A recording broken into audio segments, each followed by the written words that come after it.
The Second World War. On 10 May 1940, the Netherlands was invaded by the Germans. And on May 14, 1940, we surrendered to the Nazis. Some Dutch people joined the resistance to fight against the Germans, and other people cooperated with the Germans and assisted them. Many Jews hid from the Germans to escape from prosecution, and the resistance did illegal things to bother the Germans. The Dutch who worked with the Germans betrayed the Jews and the resistance. For the Jews, this often led to imprisonment in concentration camps and labor camps.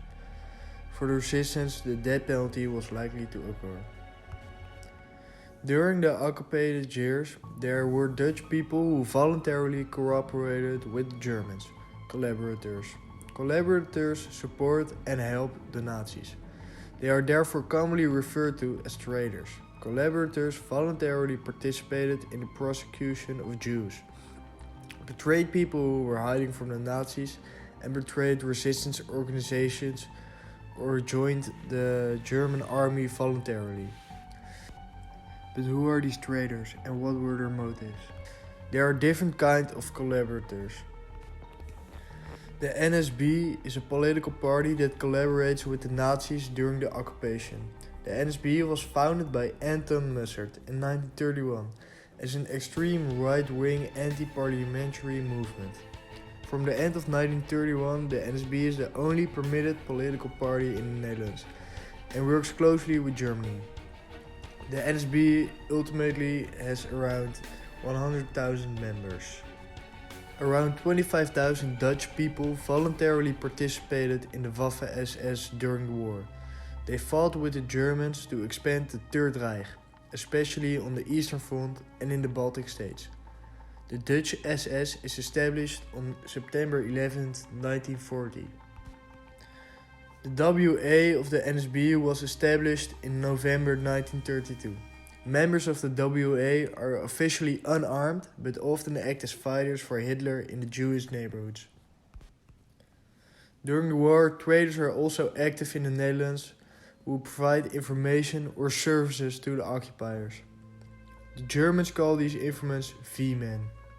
In particular, V-men who infiltrate into the resistance and pass on information to the Germans represent an important threat to the lives of members of the resistance and people in hiding. The occupier uses local politicians to implement coercive measures in the Netherlands. Those who do not cooperate will be relieved or imprisoned. From the beginning of 1941, the Nazis gradually replaced the sitting mayors with National Socialistic sympathies. At the end of the war, around 70% of the Dutch population had an NSB as mayor. We interviewed an historian and an older man who has experienced the war to tell us more about traitors in World War II.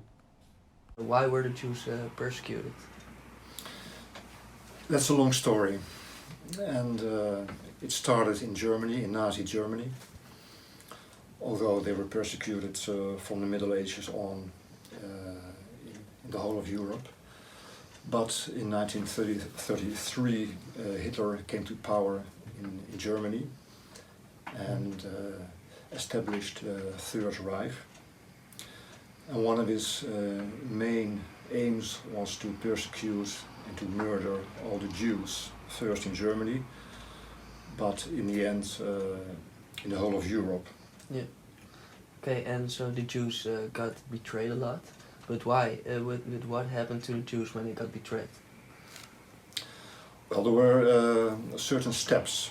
The first thing Hitler did was to isolate them from the rest of the population in Germany and the other European countries when Nazi Germany occupied the Netherlands, for example.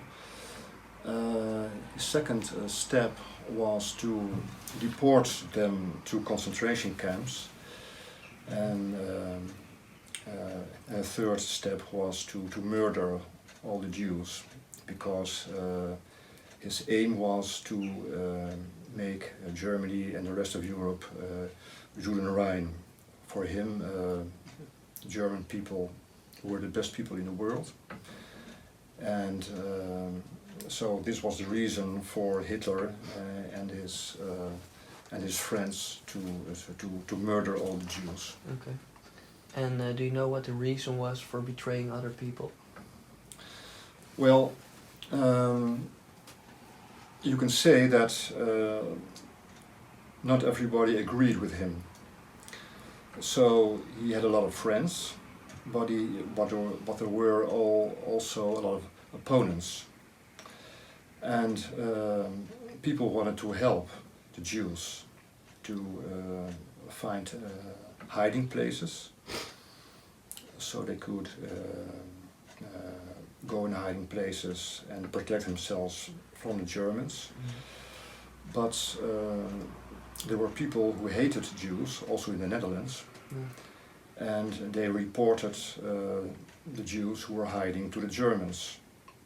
So the Germans would go and get them and deport them to concentration camps. So people wanted to help the Germans, and sometimes they did it for money. So they earned money when they reported Jews to the Germans.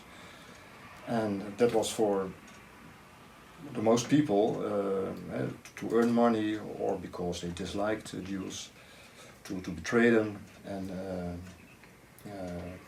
give the Germans a call and say, in that house there are hiding Jews. Okay.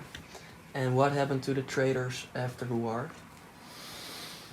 Well, in most cases they were arrested by the Dutch government. Yeah. And when there was enough proof, they were held in prison, sometimes for 1 year or 2 years or 5 years or 10 years or even longer. And the people, the real criminals, the war criminals, were killed, were executed in the Netherlands, but also in Germany. Okay. And do you think this is part of difficult history? Yes and no, because what's the easy part about it is that it's for us easy to recognize who is wrong and who is good. Yeah.